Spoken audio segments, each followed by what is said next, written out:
mayor of Providence between the years of 1907 and 1908.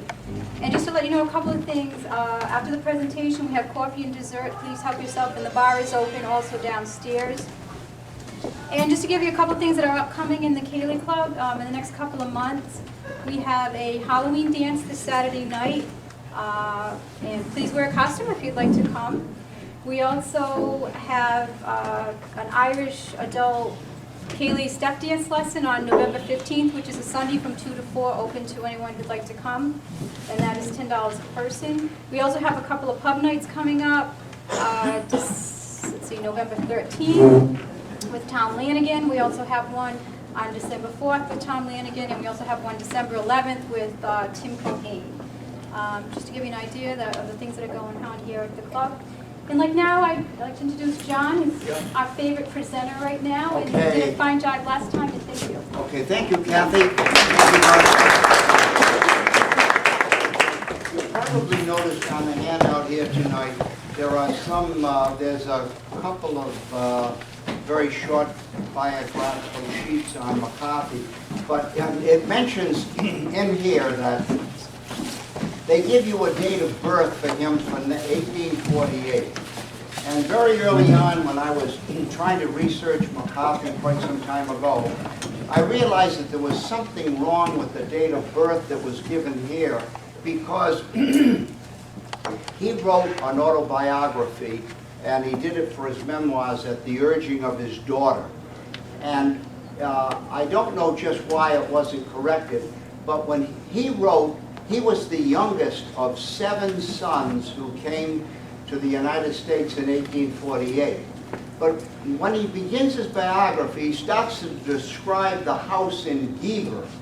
And he indicates a wall around the house about the height of the door frames in the house. And he also describes the fields that were around the house, and plus the rooms that were in the house. Now, for someone to remember that, he couldn't have been born in 1848. But when I talked to a guy that worked for the Massachusetts Water Authority, Dan O'Neill, I asked him about this, and he said, you know, I checked the original manifest of that ship, and it listed the McCarthys that were, he was looking for McCarthys, but actually, they came over here under the name of Carty, C-A-R-T-Y. The name had been changed probably around the 17th century. His father, grandfather, great-grandfather had it changed by the English government, as they did to innumerable numbers of Irish that were over in Ireland. It was not only names, but it was some of the towns and villages and parishes as well. Now, so he did have the name McCarthy, Carty, when he came. And so when he looked at the manifest, he began to look for Cartys, and he couldn't find Carty, but he said to me, you know, I did find a name that was C-A-S. He said it looked like an E-Y, Casey. And when he looked at that, he found a Patrick and an Alice, and then the 7 sons right down the line. And he says, I got it. That's it. Patrick was listed as being 4 years of age, the youngest of the 7 children, and that made a little more sense. He was born approximately 1843 or 1844. It would be around then. But why it never got somehow corrected, it's immaterial right now. But I just wanted to alert you to that date so you would know what was happening. Now, when they were evicted from their houses, as thousands were over in Ireland at that time, they didn't have really the wherewithal to come. But let me first begin by saying that Patrick McCarthy, who was mayor of Providence, his father was one of 6 children. There were 3 sons and 3 daughters. And there were 2 of Patrick's an uncle and an aunt that were over here perhaps 1, 2, or 3 years before 1848. Now, he specifically states we had no means of coming here, but an aunt and an uncle who were in Boston did provide the transportation to get them here. But there was long years of suffering over in Ireland long before they left, and it certainly was reflected in the fact that they could not have been well while they were en route. Of course, we know that many died en route, but they did survive, and they got to Deer Island, which was a quarantine station in Boston Harbor. Now, when they did arrive here, Patrick said, he writes in his memoirs, we were in tents on Deer Island. Well, of course, all of them were at the time. And they were being checked for disease, bacteria, and all kinds of things that might spread, and they didn't want that to happen, so that they were supposedly there to be checked for physical abnormalities and so forth. Well, anyway, he said within a week, within 2 weeks, he lost both parents within 2 weeks. The mother died first, and they were here approximately a week. They were not in the same tent with the children. They were very close by. But he said his father came over to him one morning, and his eyes were filled up, and he told him that his mother died. And within another week, he was told by an official at the quarantine station that his father died. So he was essentially an orphan.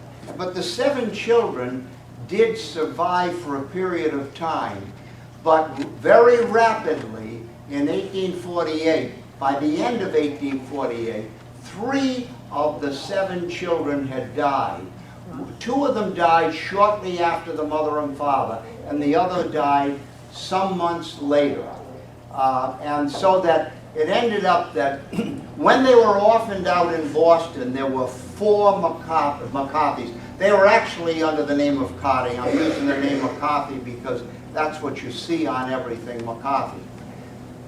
And he was very conscious of the fact that their name was changed, and he said eventually, I'm going to do that, because he didn't feel that they had a right to do that. Well, maybe a lot of the others didn't either, but they accepted it because it was just a fact that was accomplished. But he said, that's not the way that I'm going to try to see it through for the rest of my life. Well, at any rate, when he was orphaned, within a few weeks, his uncle and aunt now were there, and it was Henry Carty was his father's brother, and then his father's sister was Mary Carty, who married an Owen McGlynn, and the 2 of them were here. So that actually 3 in his father's family, 3 actually came to the United States. But within 2 weeks, Patrick's father's dead, so he did have an aunt and an uncle. But they were impoverished themselves like the rest of the immigrants that were here, and had no means to, they were just about surviving themselves. And when the uncle thought of 4 Cartys, his nephews, he said, we got to keep in touch with them. Well, they did end up as the Diocese of Boston took them along with a lot of others, and Henry Carty and his wife they were visiting them and trying to do what they could for them with the hopes that they would bring them into their homes. And his aunt did the same thing. But for a short while, probably 2 to 3 years, they were in homes other than uncle and aunt in Boston. They were being cared for by Catholic Charities then. Well, anyway, after that time, he did go to live with his Uncle Henry.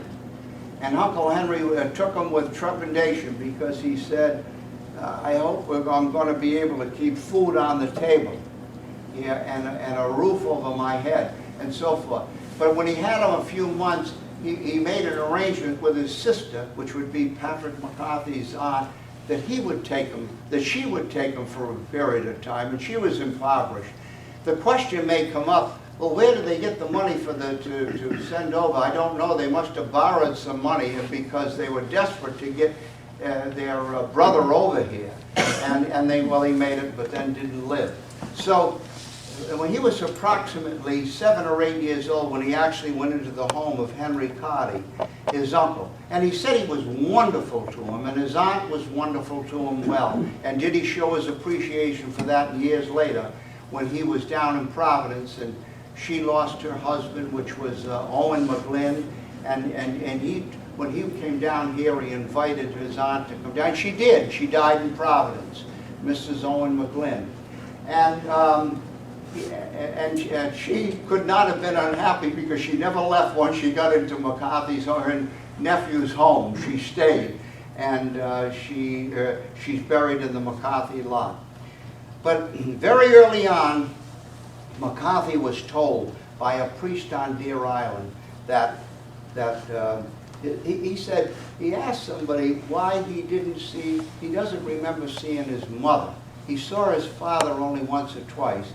And as he got older, he said, I can't really remember their features, but I remember hearing my father's voice.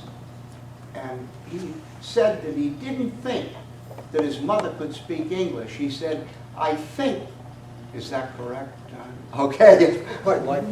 Hurdle one, I'm over hurdle one. That's correct. He said that his mother did not speak English, she spoke Gaelic. And he said, I always knew a few Gaelic words, and so it must have been the only way that I could communicate with her in the early days of my life. And he remembers something, and he said she used to use a word, mirthageen. He said, that's the only way I can remember it. And I never understood where it came from, but it always gave me a fright. And he said that when I was very young, I used to be out in the fields, and they had a lot of clay on the property, and I'd come in at night, and my feet would be caked with dirt, and she would line up 3 or 4 of the boys that didn't have any gear on their feet, and she'd say, well, you have to wash your feet. And he said, for some reason or other, I put up an awful protest. And I didn't want to do it, and she was trying to get a hold of me to get me on a chair to get my feet in the water, and I would bolt away again. And she said, this is correct? Yeah, good. And she said, the Mirthageen would come in the middle of the night, and he takes little boys and girls away, and they never see their parents again. And he said, I jumped in and both feet went in the pan.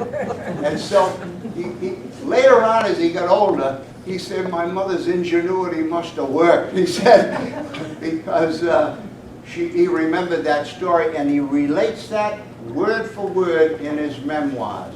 Now, the next thing that happened to him in Boston, his uncle used to read to him, and this was an indication of what was to come. And his uncle used to read a passage of a page. It would be a child's book. He was 5 or 6, but couldn't read. But the uncle was somewhat amazed that he could repeat the first page word for word. And he said, gee, this child, this is incredible that he could. He said, asked him to say it a second time, and he went over it, and it was word for word. Of course, I guess McCarthy didn't realize how surprised the uncle was.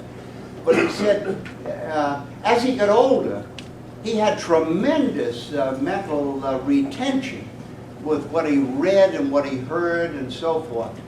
And then, of course, as a teenager, he got involved with some productions and Shakespearean productions in the Boston area. And he thought one time maybe he would aspire to become an actor of some kind. But one of the reasons was he not only had good enunciation and he was very articulate, but he had a way of memorizing everything, the passages that were in the play, especially the Shakespearean play Hamlet, because he played the part of Polonius 2, 3, or 4 times. Well, anyway, that'll come a little later. So they recognized early on that he did have rather unusual mental abilities, and it served him well all his life. He had the ability to retain and repeat what was said and repeat what he read, and it would be always, always accurate. Well, in Boston, he had to work because he helped his Uncle Henry on a milk route, and he said, I did use his horse and cart at one time, and then I found out it was more work to try to take care of the horse, and he got a huge wagon. He was pulling on a wagon, and he was delivering milk in the area. And then when Uncle Henry as he got older, he was 13 and 14, he was thinking about schools. And he frequently mentions in his autobiographic memoirs that the professors over at Harvard University. Now, it would be a little unusual. How would he be acquainted with them when he was only in grammar school? And what happened was the professors at Harvard at that particular time, before it was in the 1850s, they would go over to the grammar schools, and they had an arrangement with the school department. They would go over into the grammar schools, and they would offer their services for 1, 2, or 3 days during a semester, and they would rotate. And he became acquainted with a Professor Norton that was over there, and he recognized the fact that he was such a bright man. He took an interest in him because he felt he could learn a lot more from them. Well, and then he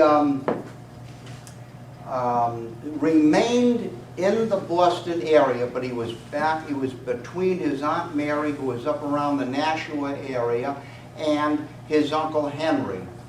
And he happened to hear, when he was up there, he was 17 or 18 years old, and he happened to hear that a number of Irish that had left Boston had gone out to California, Washington, and Oregon, and he wanted to see, he said, I wonder if my opportunities would be better if I left here and went out west, went out to California. And he thought it over, and he made up his mind. He said, I think that's what I'm going to do. By that time, his oldest brother, John, had been down in Providence. He was probably 10, 11, 12 years older. I don't know his exact age, but he was approximately that. And he had been down in Providence a number of years. But before going to California, he said, I think I'll stop and see my brother John. And he went there, and he lived on Allen Street, which was right in the, not Allen's Avenue, Allen Street, which would be in the downtown area of Providence. And his brother said to him, I don't know why you're going out there. Well, he said, I've heard a lot of people that met with success when they went out there, and he said, I may have, maybe the same opportunities will be afforded to me. Well, his uncle said, well, if you got enough money to get out there, well, I think I do. And when he told him what he had, he said, I don't think you're going to make this. And so he said, well, the only thing I could do then is to try to build up a little reserve. He said, I think you better. Well, got him a job in the brass manufacturing plant that he worked in, because he was kind of the supervisor, and he may have been part owner at one time. That would be John. He went under the name of Cotty. If you were going to look him up in the directories of Providence, you always have to go to Cotty. Patrick himself, when he first came in here into Providence, he was under the name of Cotty. So, when he came down to Providence, he was about 19 or 20 years old. It was about 64, about 1864. He does show up in the Providence directory in 1865. And when some of the biographies that are in here that we had at the archives, they may indicate that he came down in 1865, but I think it was maybe 1864, but it's a small point at any rate. And he was about 19 or 20, but if he was not 20, he was going to be almost 20 years old. So he decided, so he went to work with his brother and spent a week, and then 2 weeks, 3 weeks, and then somebody told him about a better job in a print shop in downtown Providence, and he went over to the print shop, and he worked there, and he got a little more money.